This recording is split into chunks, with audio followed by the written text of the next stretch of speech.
우리 주님의 은혜와 평강 우리 가운데 임하기를 빕니다. 지난 주일부터 시작된 이 성령 강림 절기는 대림절까지 지속이 됩니다. 우리가 씨를 뿌리고 수확을 하는 농부들의 시간과 거의 일치합니다. 우리의 신앙도 이런 파종의 수고와 성장과 보람과 그리고 결실의 기쁨을 맛볼 수 있기를 바랍니다. 미국의 워싱턴주에 이 세인트 헬렌스라는 산이 있습니다. 한번 산이 참 아름답고 장엄하고 그리고 참 평온한 산 같습니다. 그런데 이 산이 최근에 그러니까 1980년 그리고 2005년에도 이 산이 큰 소리를 내며 연기를 뿜고 용광로로 바뀌어서 수천 제곱미터의 땅을 갖다가 망가뜨리고 사람들을 다치게 하고 죽게 하고 그리고 한 지역을 통째로 그리고 삼키는 이 광 상태를 만든 일이 있었습니다. 이 세인트 헬렌스의 화산 폭발 사건과 그리고 우리가 지난주에 봤던 이 오순절 성령 강림 사건이 굉장히 참 비슷한 점이 많습니다. 여러분 예루살렘에서 매년 봄에 열렸던 이 중요한 축제가 무슨 절기입니까? 오순절이죠. 오순절. 이 시기에 여러분 나라에서 흩어지던 유대인들이 예루살렘으로 돌아와서 하나님의 법을 기억하고 하나님의 말씀을 기억하고 그들에게 그분의 말씀이 계시한 것을 드러내는 엄청난 사건을 갖다가 기념하는 절기입니다. 하나님의 말씀이 그들의 삶을 완전히 바꿔놓았습니다. 애굽에서 단순한 이 피난민 무리였던 그들이 예배하고 그리고 하나님을 증거하는 이 순례의 사람으로 바뀌어 놓았습니다. 그리고 하나님의 말씀은 노예의 무리를 자유인이 되게 만들어 놓았다는 것입니다. 이것이 시내산에서 일어난 일이라는 일입니다. 그리고 매년 돌아와서 오순절 그 사건을 기억하면서 하나님께 감사드리는 날이 오순절입니다. 그러나 이 수세기 이 시간을 지나가다 보면은 그냥 이 사건 하나에 대수롭지 않는 평상시와 비슷한 일이 있었다는 것입니다. 그러다가 어느 오순절에 예루살렘에 뭔가가 폭발을 한 것입니다. 이 폭발한 것이 시내산에서 폭발한 것이 아니라 예배드리는 사람에 일어난 일이라는 것입니다.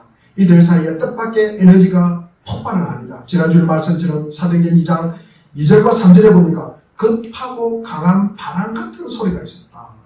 이 불의 해처럼 갈라지는 것들이 각 사람에게 임하였다라고 기록되어 있습니다. 내적으로는 환상을 보게 되고요. 예언을 하게 되고요. 그리고 꿈을 꾸게 되고 그리고 외적으로는 피가 보이고 불이 나고 연기가 있고 그리고 해가 변하고 달이 핏빛으로 변하였다. 이 요엘서의 예언이 지금 오순절 자리에 있는 이 자리에 임했다는 말씀입니다. 하나님은 폭발적인 에너지로 우리의 삶에 치고 들어온다는 말씀입니다. 그분은 여기 계시고 지금도 활동하시고 멀리 계시지 않고 그리고 그분의 활동은 멈추지 않고 있다는 말씀입니다. 그것은 여전히 움직이고 살아있고 무시무시한 그리고 힘을 가지고 있었다는 말씀입니다. 아마 세인트 헬렌스 이 폭발 사건이 많은 신문방송 기자들이 아마 이 사건을 통해서 사람들의 반응이 어땠을까 아마 보도를 했을 것입니다. 그러나 사도행전의 제자인 누가는 이 오순절에 나타난 하나님의 능력, 이 하나님의 능력을 본 사람들 그 반응이 어땠을까? 그것을 이 누가가 우리에게 들려주고 있습니다. 각 사람들의 반응은 하나의 질문으로 시작됩니다. 12절에 보니까 다 놀라 당황했다. 이게 무슨 일이냐? 이게 무슨 천지가 계획할 일이냐? 라고 이 사람들이 그런 반응을 보였다는 것입니다. 온 세상에 모인 사람들이 우리의 각 은혜로 하나님의 큰 일을 갖다가 대해서 들었다는 말씀입니다. 그들은 하나님에 대해서 사실은 유대인들은 모르는 것이 없었습니다. 하나님에 대해서 모르는 것이 없을 정도로 그들은 희박한 지식을 가지고 있었어요. 그리고 하나님이 하시는 일 중에 중요한 것은 아마 그들은 다 알고 있었을 것입니다. 그리고 그들은 하나님의 말씀을 묵상해요. 그리고 하나님의 말씀을 기억합니다. 그리고 다 하나님의 말씀이 어떤 것인지를 깨달았다고 생각을 하고 있었습니다. 이 히브리인들은 그 당시 최고의 신학자였습니다. 미신적이고 부패하고 무지한 종교인들로 둘러싸여 있었지만 그들은 랍비들이 전한 이 순수한 유일신을 갖다가 신봉하는 사람들이었습니다.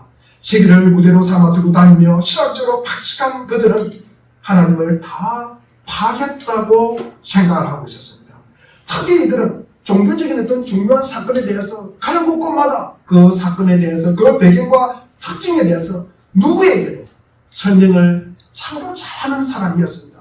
하나님과의 관계를 맺고 사는 이 일의 의미를 아주 재미있고 그리고 이해되고 그리고 솜씨 좋게 설명을 하였습니다. 아마 아브라함에 대해서 설명을 하라 그러면 어떤 이야기를 하였을까? 제가 말씀을 준비하면서 아브라함이 자기 아들 이삭을 번제로 드리라는 이 하나님의 말씀을 듣고 장작을 지고 가는 이 아들을 보면서 아들이 묻잖아요. 아버지, 장작은 여기 있는데 재물이 어디 있냐고, 어린 양은 어디 있냐고. 여러분, 그 말을 들은 아버지의 마음이 어땠을까? 하나님이 준비하실 것이다. 여러분, 그게 믿음이 아닌가? 여러분, 이삭도 마찬가지입니다. 이삭이 가는 곳곳마다 블레셋 사람들이 와서 우물을 파면 뺏어버려요.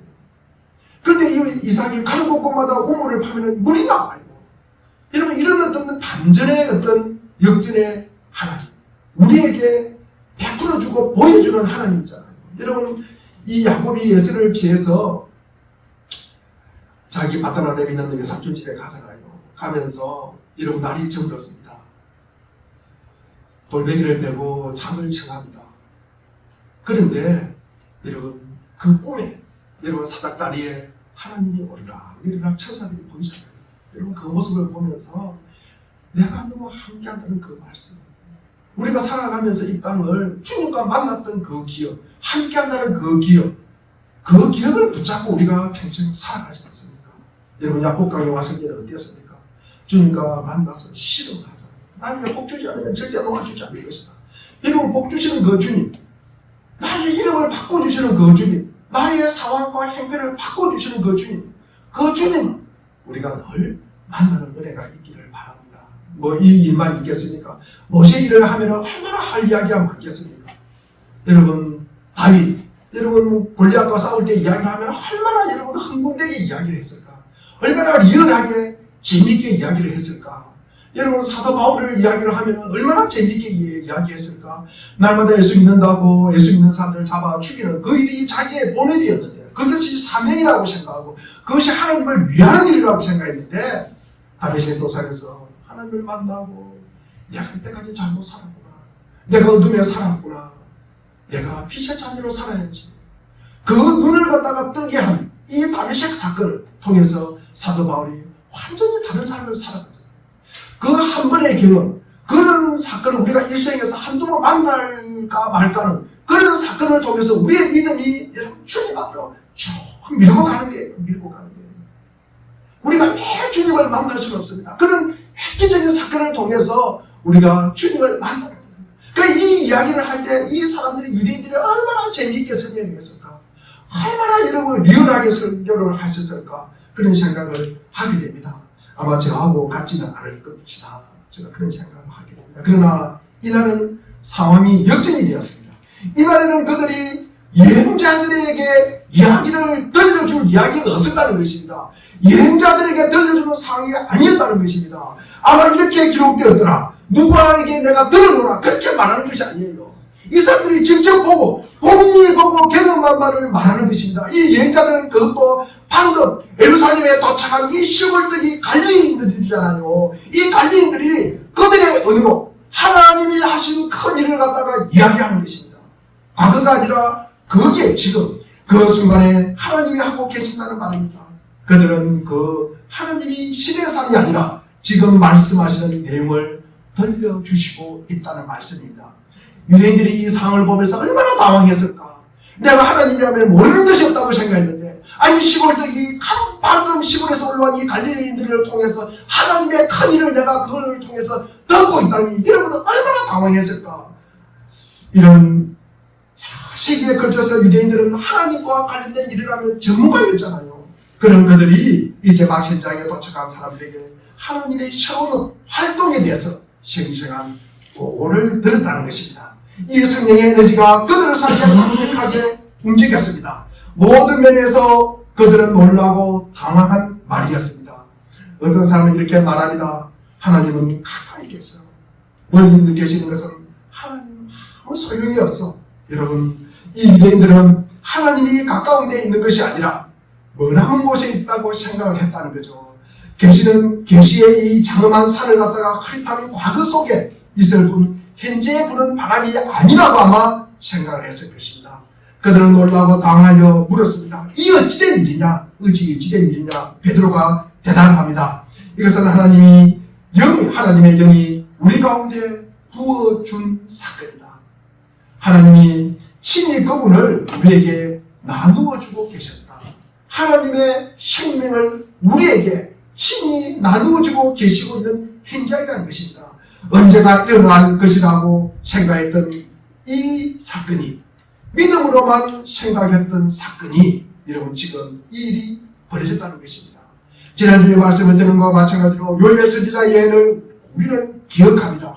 지금 그 일이 일어나고 있습니다. 여러분은 눈앞에 그 일이 일어나는 것을 보고 있습니다. 여러분이 존중한다고 말하는 성경 말씀을 계속 묵상해 왔다면 그것은 우리가 놀랄 일이 아니라는 것입니다. 그러나 온갖 현실적인 이유로 여러분은 그 사실을 잊고 살아간 것은 아닌가.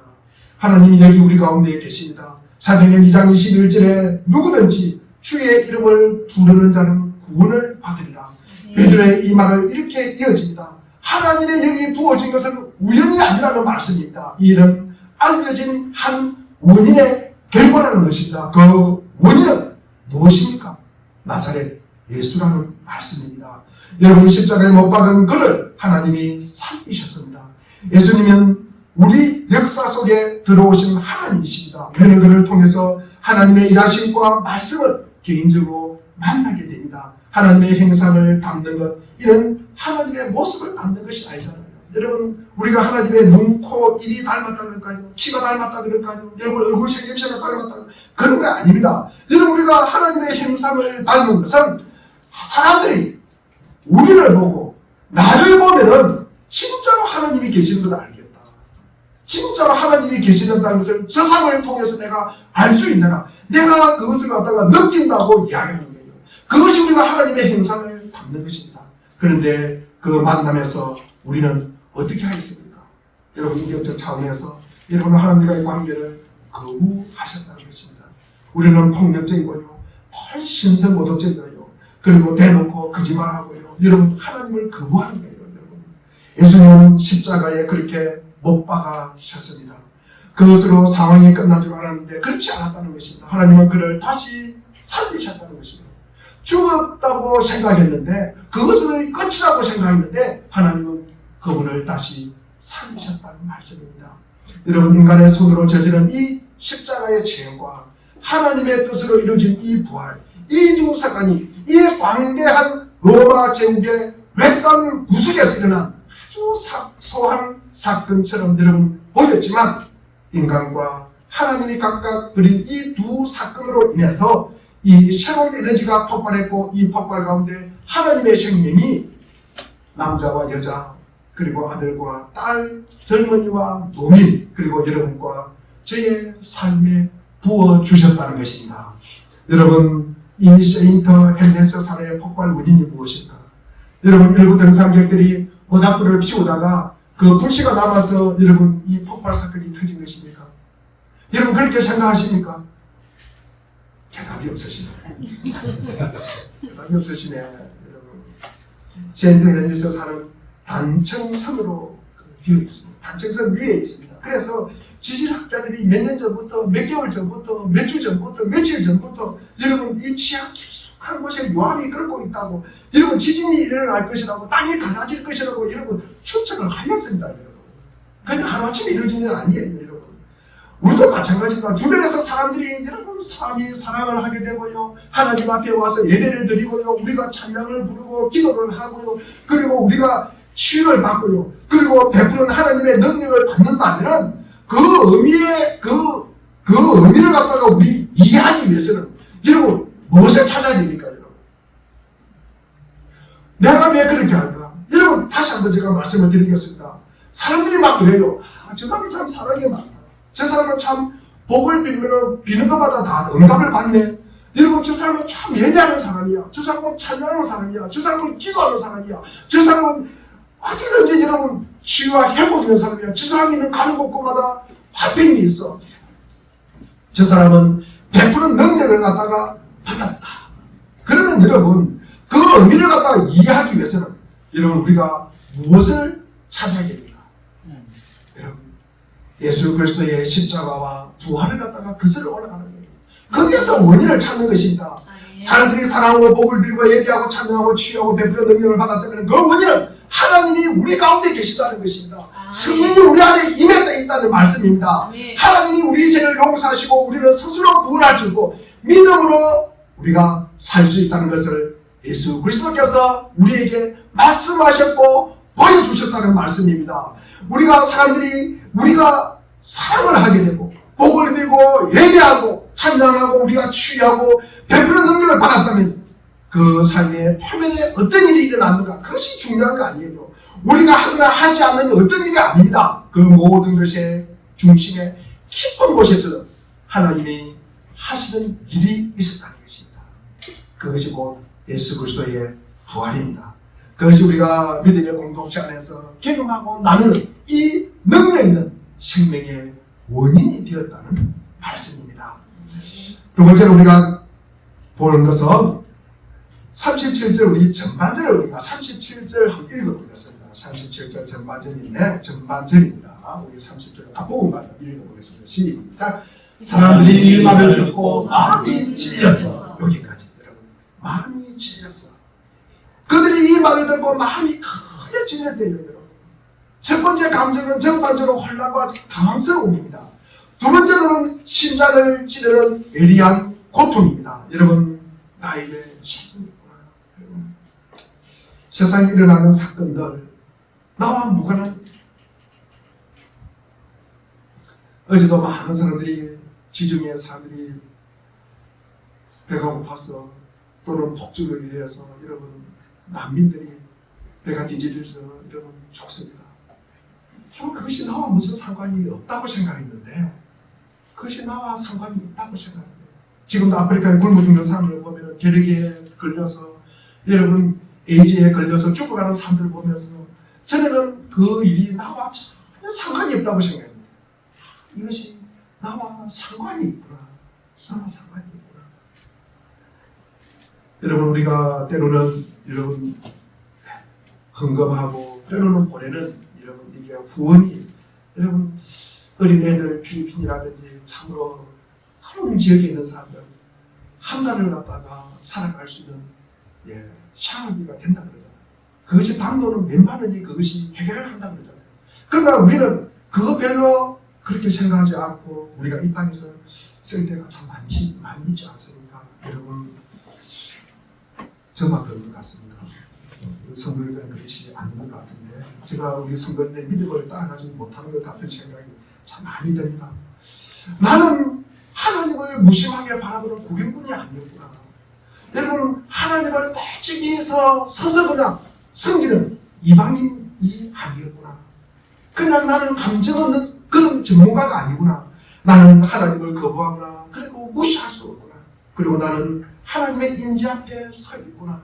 하나님과 개인적으로 나는 늘 만나고 있어. 여러분 이런 갑작스러운 깨달음이 이 마음을 찌르는 이 통증, 가슴을 갖다가 애리는 여러분 이 통증을 갖다가 일으키게 한다는 말씀입니다. 결정을 내리고 행동을 이루어지는 이 자리에 내가 누구인지 의미심장하고 내 결정이 중요함을 인식하는 그 자리의 중심에 뭐가 있다? 하나님을 만난 그 고통이 나에게 다가온다는 말씀이에요. 여러분 이것이 바로 예수 그리스도를 갖다가 설교를 하고 설교를 들을 때 일어나는 일입니다. 이런 설교는 작은 안개 속에서 하나님을 갖다가 끌어내는 것이고 그리고 그 인간의 얼굴을 하신 그분을 우리 곁으로 모시는 것입니다. 우리는 그분을 만나고 있는 것입니다. 그분이 하시는 그 응답의 자리에 그분이 부르시는 그 자리에 우리는 그 자리에 서 있는 거예요. 이것이 고통스럽지만 우리에게 일어나는 가장 좋은 일이라는 말씀입니다. 우리는 자신의 삶과 주변 사람들의 삶을 관리하고 그리고 통제하려고 합니다. 우리는 내 중심으로 일이 이루어지기를 바랍니다. 그리고 그것을 책임지고 싶어 하고, 그리고 그 상황에서 자신이 신이 되고 싶어 합니다. 그렇게 함으로써 얻을 수 있는 이 자잘한 즐거움도 있습니다. 그러나 그런 즐거움은 여러분 큰 것이 아니다. 여러분 그것은 합작한 것이라고 우리가 말할 수 있습니다. 여러분 이것이 크다고 생각하시는 분은 그렇게 살아가시는 거예요. 그러나 내가 살아보니까 이것이 내가 느끼는 감정, 이 내가 느끼는 기분, 이것은 그렇게 중요하지 않다고 느끼는 분이 진정 그리스도인이라고 생각합니다. 그래서 예수 그리스도는 곧 우리 앞에 인격적으로 그리고 능력으로 임재하시는 하나님을 대면하면 우리는 새로운 삶의 도전을 갖다가 받게 되는 것입니다. 우리는 그분을 없애려고 하지만 그럴 수가 없습니다. 여러분 하나님이 그분을 다시 살리셨으니까 우리는 마음의 찔림을 받았다는 것입니다. 그러나 그것은 피해야 할 고통이 아니라 여러분 새로운 탄생을 알리는 여러분 고통이라는 말씀입니다. 고통과 함께 또 질문이 따라옵니다. 37절 우리가 후반절을 한번 읽어보겠습니다. 형제들이여 시작. 형제들이여 우리가 어떻게 하면 좋겠습니까? 하고 베드로와 다른 사도들에게 말하였다. 우리는 때로는 어떻게 할까? 어제 제가 빙수에 존경하는 김동 교수님이 저한테 학교에 오셔서 같이 식사를 하고 이렇게 거기서 만나서 이렇게 차를 마시면서 이런 이야기를 했습니다. 교회가 어떠냐고. 그래서 제가 이런저런 기도 제목도 있고 제가 걱정이 좀 됩니다. 우리 강 목사가 아직 믿음이 약하네. 하나님이 다 하실 건데 지금도 하나님이 지금까지 해보셨고 앞으로도 하실 것인데 그걸 뭘 걱정을 하고 있냐고 그렇게 제가 제게 이야기를 하더라고요. 여러분 우리가 때로는 내가 어떻게 할까 이러고 고민될 때가 있잖아요. 내가 어떻게 하면 좋겠습니까? 여러분 내가 어떻게 하면 좋겠습니까? 이런 고민될 때가 있습니다. 형제들아 우리가 어찌하고 여러분 우리가 무엇을 해야 하겠습니까?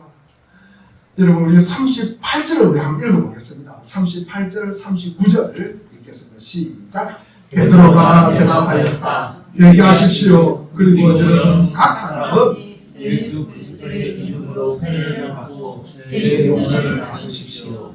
그리하면 성령을 선물로 받을 것입니다. 이 약속은 여러분과 여러분의 자녀와 또 멀리 떨어져 있는 모든 사람 곧 우리 주 하나님께서 부르시는 모든 사람에게 주신 것입니다. 우리에게도 주신 것이에요? 우리에게는 안 주신 것이에요? 우리에게도 주셨다는 말씀입니다. 참 베드로의 답변입니다. 여러분 우리 38절에 보니까 회개하십시오. 여러분 세례를 받으십시오. 여러분 제사함을 받고 여러분 생명을 받으십시오. 여러분 더 이상 하나님과 멀찍이 거리를 두지 마십시오. 그리스도에 대한 믿음으로 살리는 사람들과 여러분 운명을 같이 하십시오. 여러분 하나님이 여러분에게 쏟아부으시는 생명을 여러분 받아들이십시오. 여러분 우선 회개한다는 것은 내가 신이 되겠다는 노력을 그만두는 것입니다. 우리가 열심히 살아갑니다. 제가 최근에 와서 이게 참 돈이 모든 것을 지배하는 세상에 여러분 우리가 어떻게 살아갈까? 여러분 저는 교회에서 기도하고 예배하는 사람이잖아요. 늘 말씀을 같이 준비하는 사람입니다. 우리 성도님들 한 분 한 분 우리가 세상에서 참 버거운 싸움을 하고 있잖아요. 우리의 믿음을 가지고 세상에 참 짓밟히기도 하고 여러분 나무를 눈물도 흘릴 것이고 여러분 얼마나 힘들까? 얼마나 힘들까? 여러분 돈 얼마 내도 돈 받으려고 자존심 내려놓고 싫은 소리 들어가면서 살아가는 성도들 생각하면은 여러분 어떨까? 여러분 어떨까? 우리 모두는 참 세상은 그렇잖아요. 다 자기가 신이라고 생각하잖아요. 조금이라도 권력과 힘이 있으면 그것을 휘두르는 게 세상이잖아요. 자기 뜻대로 하고 자기 삶을 갖다가 과시하고 그리고 훌륭해지려고 하고 여러분 최선의 길을 갖다가 다 살려고 여러분 노력을 합니다. 계획을 세웁니다.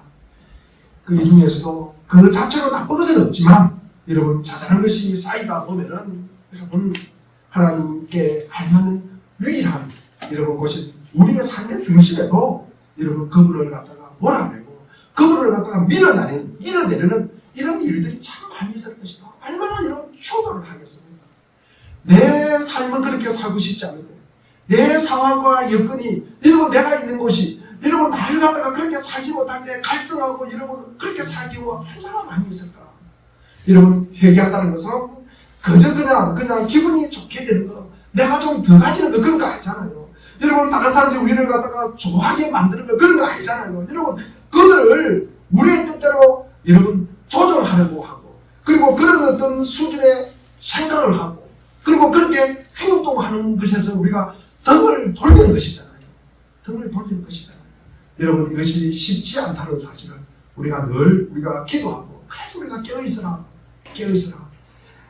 이어서 우리가 회개에 이어서 우리가 세례를 받는다는 것은 우리 안에 이루어져야 할 일을 하나님이 하시도록 맡기는 것입니다. 여러분 우리가 세례 받을 때 다 고백했잖아요. 여러분 하나님의 영광을 위해서 하나님의 영광을 위해서 살겠다고 고백하셨잖아요. 여러분 우리가 구원을 성취하고 우리에게 대한 그분의 주권을 갖다가 회복시키는 것이에요. 하나님이 나를 갖다가 통해서 하나님의 일하심을 갖다가 드러내도록 나를 갖다가 참 잘 살면서 좋겠다.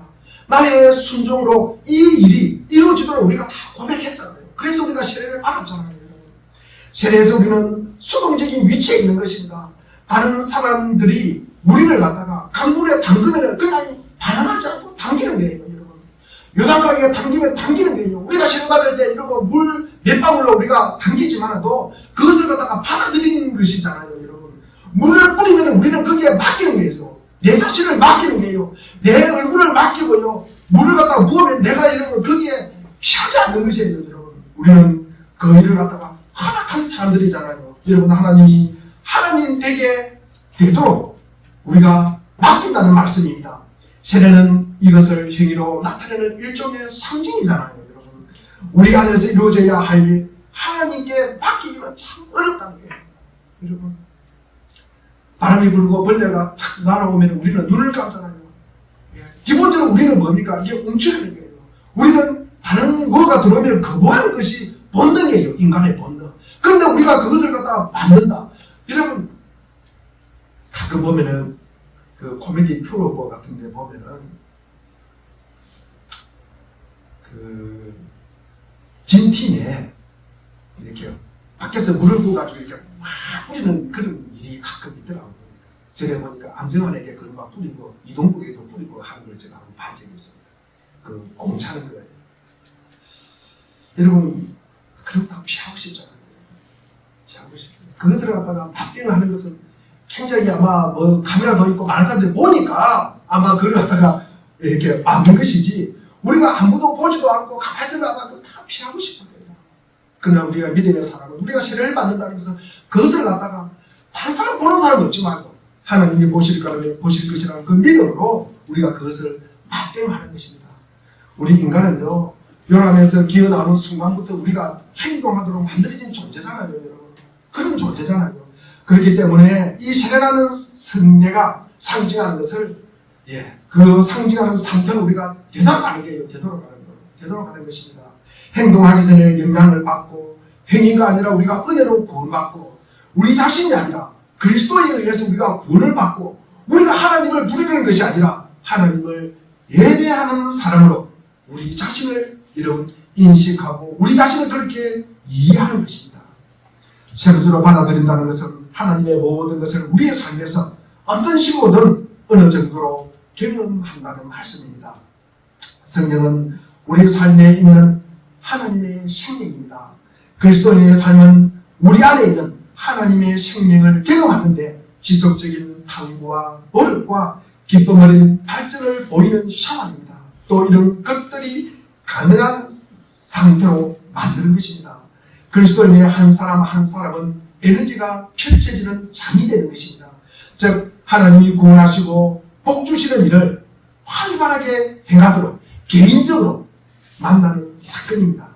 이것은 아름다운 순간을 담은 단백에 걸리는 그림이 아니잖아요. 우리 실제 우리 삶 속에서 여러분 일어나는 일이잖아요. 일어나는 일입니다. 이 삶을 여러분 우리 삶 속에서 받아들이시기를 바랍니다. 오늘 본문에서 나오는 이 일의 의미가 무엇일까? 하나님이 이곳에 계시는 이곳 이 사람들 가운데 여러분 강력하게 활동을 하고 있다는 것입니다. 우리는 어찌해야 할 것인가? 여러분 이 일에 여러분 동참하시기를 바랍니다. 마음의 문을 열고 하나님의 활동에 여러분 참여하시기를 바랍니다. 그 힘을 받으십시오. 세인트 헬레스 산의 화산 활동 이 사건은 이 지점에서 그 효력을 다합니다. 여러분 이 산에는 더 이상 쓸모가 없습니다. 이 사건은 에너지와 힘을 강력하게 보여주었지만 그것은 파괴의 힘이었기 때문입니다. 사람들이 죽임을 당하고 호기심 어린 마음으로 찾아왔지만 여러분 많이 다치고 힘들어했습니다. 그리고 힘겨운 이 정화 작업 과정에서 수백만의 사람들이 불편을 겪었습니다. 그러나 성령 강림 사건은 다릅니다. 여러분 성령 강림은 모든 에너지와 힘이 우리의 구원이 되었다는 말씀입니다. 여기에 반응하는 사람들은 그 어느 때보다 살아있게 되었습니다. 바깥 공기를 마시기가 들어와서 집안에 웅크리고 앉아있는 모습은 찾아볼 수가 없습니다. 여러분 성령의 선물인 하나님의 능력은 우리를 특별한 길로 들어서게 하셨습니다. 그 길에서 우리는 일하게 되고요. 그리고 사랑하게 되고요. 우리가 용서하게 되고요. 하나님을 믿고 예배하게 되고요. 그리고 우리가 소망을 갖게 되었습니다. 그리고 커지고 나아지고 복을 누리고 중심을 잡고 온전해지는 느낌을 받았다는 말입니다. 누가는 이렇게 된 사람들이 기쁘고 순전한 마음으로 하나님을 찬미하고 온 백성의 칭송을 받았다. 이렇게 기록하고 있습니다. 이 말씀처럼 우리도 하나님을 찬미하고 예배하고 그리고 온 백성으로부터 칭송을 받는 귀한 역사가 우리 삶 속에 있기를 주의 이름으로 축원드립니다. 기도하겠습니다.